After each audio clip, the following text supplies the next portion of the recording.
Der Sonntag Gaudete, freut euch. In der Lesung haben wir davon gehört. Ich habe deshalb die rosarote Stollrate genommen. Sie stammt von einem von uns unterstützten Priester, Pfarrer, weiter weg als Tansania, aus Indonesien. Wir haben ihn seit der Seminarzeit unterstützt, viele Jahre. Zuletzt beim großen Vulkanausbruch und Tsunami. Da gab es in seiner Pfarre 300 Tote. Wir können uns das nicht vorstellen. Aber es ist immer wieder möglich, Menschen auch in der Not Freude zu bereiten. Sei so frei. Und unser heutiger Buß- und Versöhnungsgottesdienst passt gut zusammen. Johannes hat Buße ausgerufen, Bußpredigt. Und er hat das noch etwas anders verstanden als Jesus. Er meinte noch, das geht letztlich nur mit einer Trennung von Gut und Böse. Die Bösen werden wie Spreu ins Feuer geworfen und die Guten kommen ins ewige Leben. Und dann kommt Jesus und sagt, ich bin nicht gekommen, die Gerechten zu berufen, sondern die Sünder. Und dann kommt Johannes in Zweifel. Bist du der da kommen soll? Ich habe doch ganz was anderes gepredigt. Buße. Aber was ist Buße? Buße ist ähnlich mit einem Hausputz. Wenn alles geputzt ist, dann ist man nicht trübselig, sondern ist voller Freude, dass alles wieder in Ordnung gekommen ist. Tut Buße, was Maria auch immer wieder sagt bei ihren Erscheinungen, heißt, richtet euch aus nach Gott. Schaut auf Jesus, wie er gelebt hat. Nehmt euch ein Beispiel, bringt euer Leben in Ordnung. Das heißt Buße. Nicht sich alles Mögliche antun, wir sind keine Fakire. Das ist anders gemeint. Meine lieben Schwestern und Brüder, Heide hat uns vorher gerade zitiert von einem guten Freund von uns, vom Pfarrer Roland Breitenbach in Schweinfurt. Er ist leider schon gestorben. Wenn Gott Mensch geworden ist, dann hat er für uns alle ein Gesicht.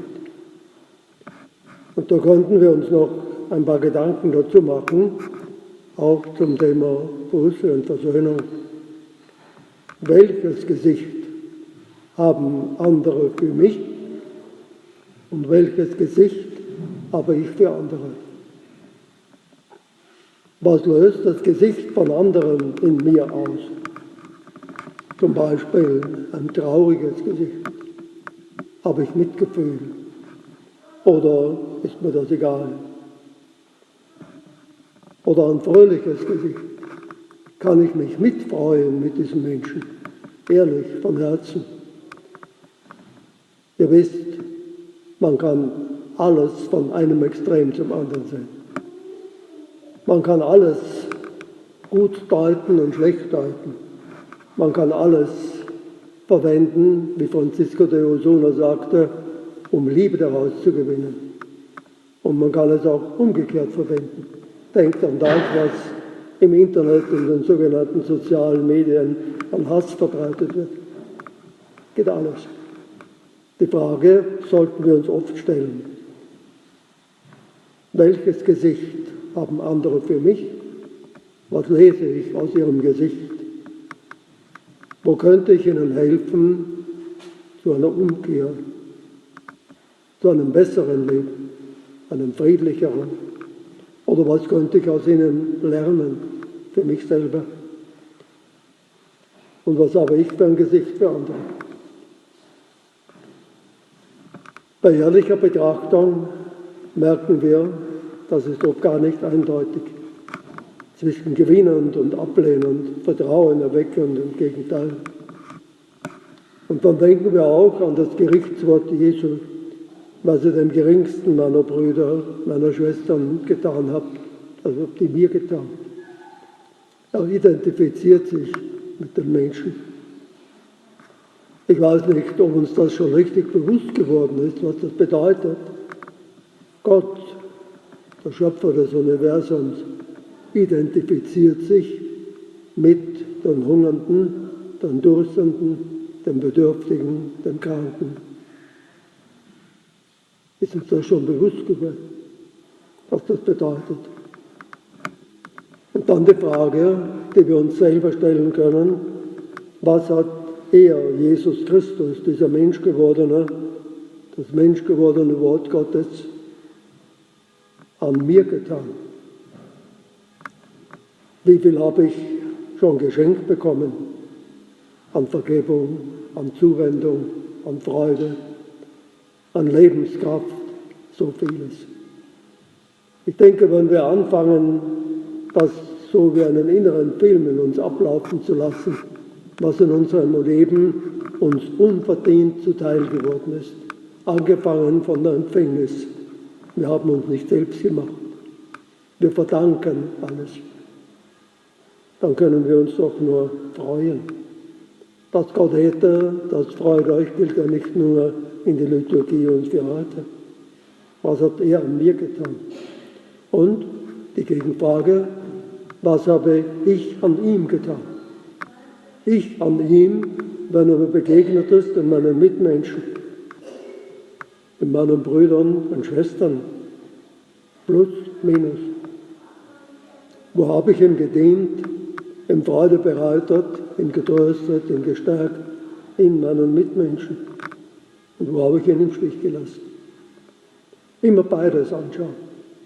Ich habe mir früher oft gedacht, beim sogenannten Beichtspiegel war ja ausschließlich das Negative aufgelistet, nur die Sünden. Aber ein Kaufmann wird niemals eine solche Bilanz machen. Der wird niemals nur das Soll eintragen. Er wird auch das Haben eintragen. Er wird auch die Einnahmen beachten und die Ausgaben. Und dann einen Strich drunter machen und dann kann er abschätzen, ob es im Leben aufwärts oder abwärts gegangen ist. Wir sollten beides beachten. Ich habe mir so oft gedacht, wenn Menschen nach der Beichte oder bei der Beichte trübselig gewesen sind. Ach, nicht trübselig sollten wir sein, fröhlich sollten wir sein, weil Gott uns annimmt, uns vergibt, weil er sich versöhnt mit uns. Und dann haben wir noch gehört bei dem: Mach's wie Gott, werde Mensch. Aber das ist auch wieder eine Medaille mit zwei Seiten. Nicht wahr? Was ist der Mensch? Der Mensch kann ein Heiliger sein, ein großartiger Mensch, ein gütiger, ein liebevoller. Er kann aber auch für andere zum Dämon werden. Er kann andere in den Schlund ziehen, hinabziehen, kaputt machen. Alles ist möglich. Die Aussage dieses Wortes, mach's wie Gott, werde Mensch, ist eigentlich eindeutig. Werde ein guter Mensch. Denn Gott ist ein guter Gott, ein liebender Gott, ein erbarmender, ein gütiger Gott. Werde so wie ihr. Frage: Welcher Mensch bin ich? Bin ich ein solcher Mensch, in dem andere Jesus erblicken können, den Vater erblicken können? Wenigstens ein bisschen. Oder verdunkle ich Gott? Und die Folge: Dank, Freude und Bitte.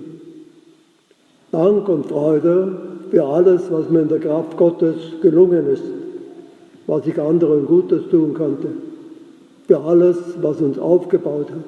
Dank und Freude. Und Bitte um Vergebung für alles, was schiefgegangen ist.